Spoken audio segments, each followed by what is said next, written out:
Hello गाईस, तुमचं स्वागत आहे आमच्या यूट्यूब चॅनलवर, ज्याचं नाव आहे कैलास रोहित. तुमचं पुन्हा एकदा स्वागत आहे आमच्या चॅनलवर. आणि आज आपण कोलबटची भाजी बनवणार आहोत. आम्ही आमच्या मम्मीच्या घरी मुक्काम घेतलेला आहे, तर मम्मीच्या हाताचे वेगवेगळे रेसिपी आम्ही तुम्हाला दाखवणार आहोत. आज कोलबटची भाजी बनवणार आहोत आपण. त्याच्यात आम्ही कोलबट घेतलेला आहे आणि पाण्यातली कैरी टाकून आपण आज भाजी बनवणार आहोत.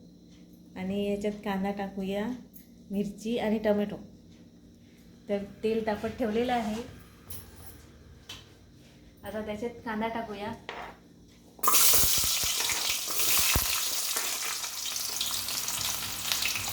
कांदा परतून घेऊया मस्त. मोठे मोठे कांदे कापून घेतलेले आहेत. आता आपण ह्याच्यात मिरच्या टाकूया. मिरच्या आणि कांदे परतून घेऊया.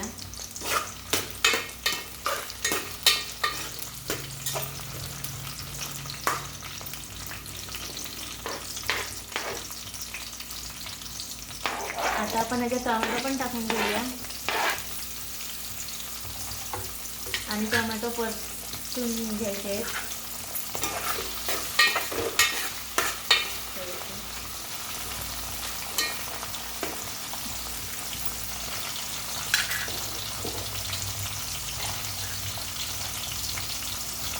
आता आपण ह्याच्यात लाल तिखट मसाला टाकूया.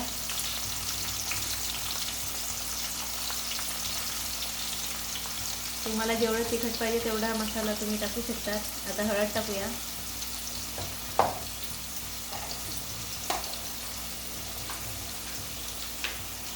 चवीनुसार मीठ टाकूया. आपण मीठ टाकलेलं आहे आणि आता आपण मिक्स करून घेऊया, सगळं भाजून घेऊया.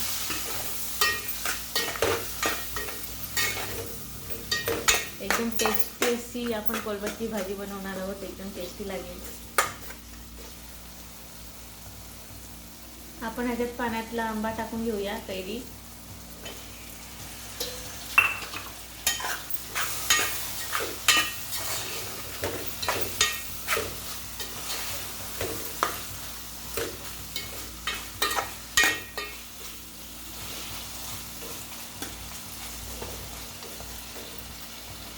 आणि आता आपण ह्याच्यात कोलबट पण टाकूया.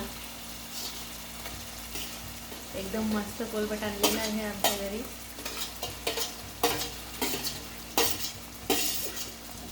आमच्या पप्पाने आणले स्पेशल कोलबट आमच्यासाठी. तर आपण त्याची मस्त भाजी बनवूया.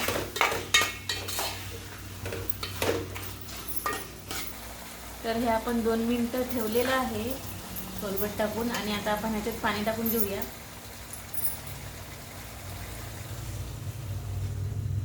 पाणी टाकलेलं आहे आपण. आता आपण ह्याला 10 मिनिटं उकळी येईल तिथपर्यंत शिजवायचं आहे. झाकण ठेवून घेऊया. आता आपण भाजी खोलून बघणार आहोत. तर मित्रांनो, आपली भाजी शिजलेली आहे. आता आपण ह्याच्यात गरम मसाला आणि कोथिंबीर टाकूया.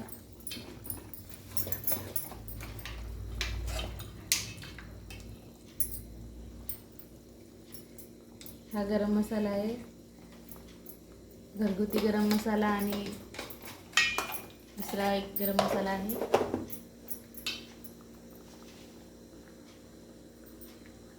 मस्तपैकी कोथिंबीर टाकूया. हे बघा किती मस्त भाजी दिसते. कलर पण भाजीला मस्त आलेला आहे आणि एकदम मस्त शिजलेली आहे. तर मित्रांनो, आपण ही भाजी आता एका ताटात काढून घेऊया आणि ह्याचं टेस्ट करूया. तर मित्रांनो, आपली मस्तपैकी भाजी झालेली आहे. आता आपण हे टेस्ट करणार आहोत.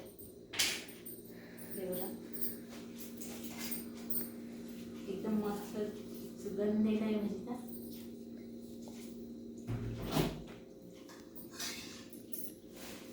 एकदम मस्त झालेला आहे रस्सा. आणि आपली कोलबट पण टेस्ट करूया. एकदम सुपर, एकदम मस्त लागते. तुम्ही ही भाजी नक्की ट्राय करा. कमी ह्याच्यात एकदम टेस्टी भाजी. माझ्या मम्मीची स्पेशल रेसिपी आहे. आणि आमच्या चॅनलला लाईक करा, शेअर करा, सबस्क्राईब करा. तिथपर्यंत